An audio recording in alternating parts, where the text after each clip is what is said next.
I think a good place to start is to look at how far the tungsten should be sticking out of the torch when you're looking at welding aluminium using AC.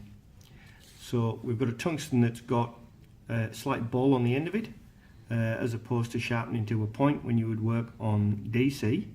Working on AC to weld aluminium, we put a slight ball on the end of the tungsten. That's achieved by just knocking the corners off when you prepare it on a pedestal grinder.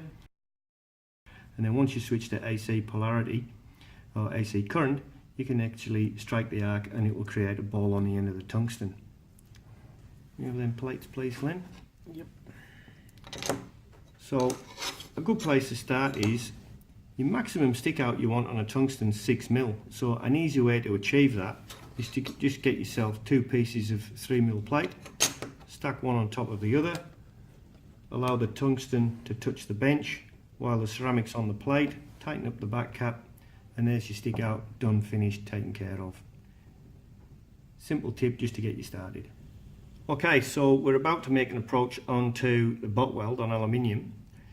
Generally when you've been working on a DC electrode negative welding carbon steel, you're going to have the torch with a reasonable amount of lead angle. When you start working on aluminium, you can actually hold that torch perpendicular. A slight improvement on that I tend to find if you angle it back by only a couple of degrees, maybe up to 3 degrees. That way, as you're welding along the joint line, it gives you the ability to actually feed the filler wire along, and you can get it in the very front edge of the puddle where you want it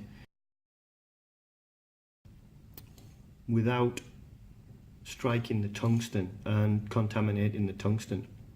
So I know it goes against the grain a bit. You tend to want to travel in the, or push in the general direction of travel. In this case, we go from perpendicular, angle it back slightly up to a maximum of say 3 degrees. That way you can keep the filler wire very, very flat on the plate and just dip it into the front of the puddle and maintain the fluidity of the puddle. And how far is that tungsten above the surface there, Stu? The tungsten's as close as we can get it to the weld without it touching. Right.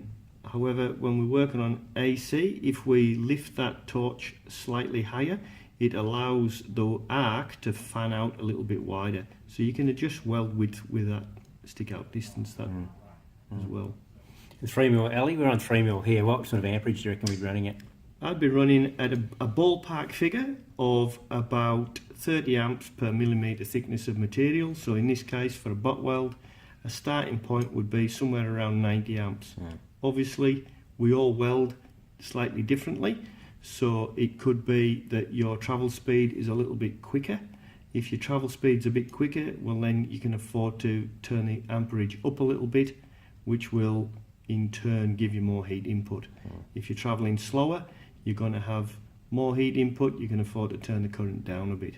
But with aluminium, because it's a hot short material and it transfers that heat quite readily through the plate, you'll find that if you're going to weld this in 2 halves, I prefer to start in the middle, weld to the end, and then come back, start at the end and weld into the middle, so we're backstep welding.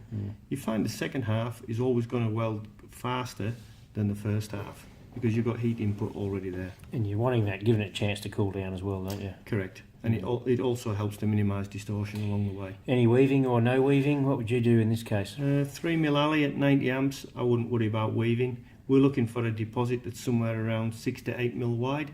Should achieve that easily without any weave. Okay, spot on. Thank you.